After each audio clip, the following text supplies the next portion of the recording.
Close on November 3, Donald Trump embarks on a 12-day trip to 5 different Asian nations.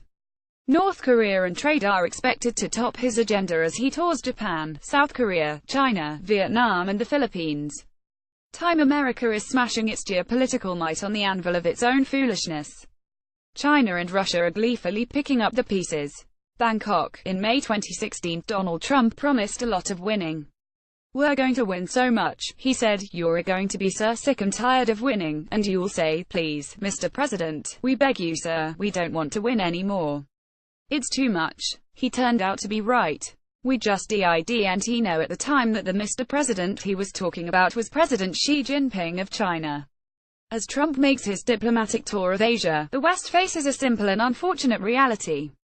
There are 4 powers in the world that are strong enough to meaningfully shape global affairs: the United States, the United Kingdom, European Union, Russia and China.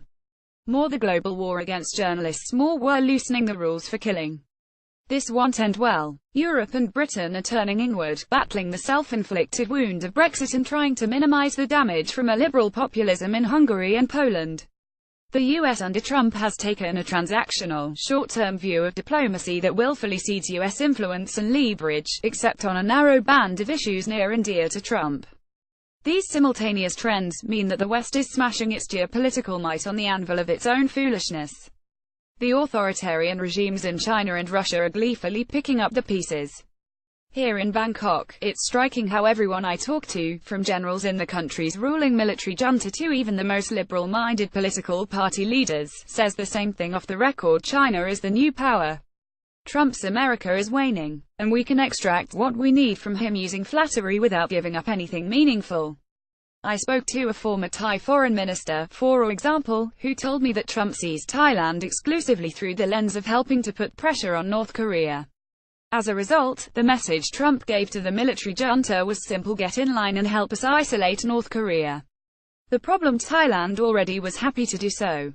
Even though Thailand's military regime has recently arrested journalists and forced an elected head of state into exile, Trump happily gave the regime international legitimacy and a full White House visit in October, a diplomatic victory that President Obama had correctly denied the junta since it took power in a 2014 coup d'état. That diplomatic legitimacy is worth a huge amount to Thailand's generals. It was a major bargaining chip.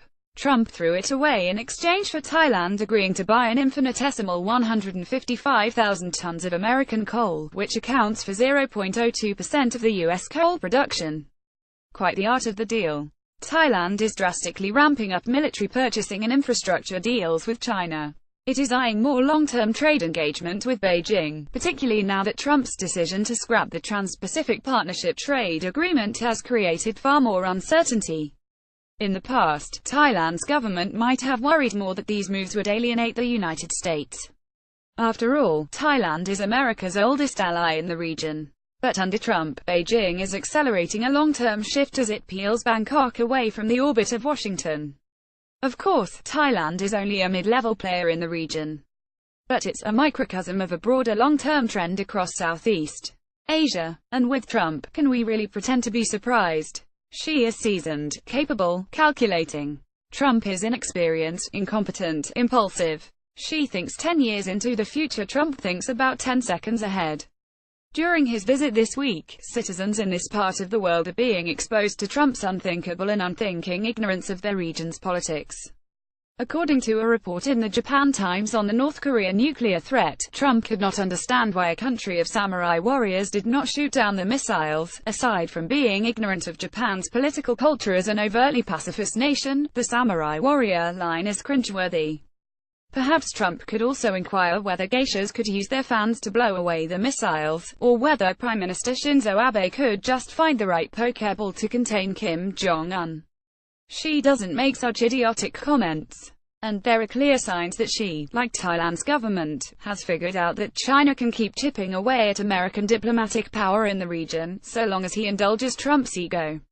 It's clearly working. Even though China is no friend to U.S. interests, and despite the fact that Xi is arguably China's most authoritarian leader since Mao, Trump can't stop praising him. More Trump's moral failures on Charlottesville are shredding U.S. global reputation. Policing the USAA. Look at race, justice, media. People say we had the best relationship of any president because HES called president also, Trump said in a recent Fox News interview. Now some people might call him the king of China. But HES called president. Thanks, Mr. President, for that helpful explainer. Unfortunately, I fear that with such an unfair and lopsided fight between President Xi and President Trump, historians are going to use this week's Asia trip to explain how America lost Asian allies on the geopolitical chessboard, and how China turned them into pawns. Brian Klaas, a fellow in comparative politics at the London School of Economics and Political Science, is author of The Despot's Apprentice: Donald Trump's Attack on Democracy, coming November 14th. Follow him on Twitter at Brian Klaas. Read or share this story. https://usat.ly/loeb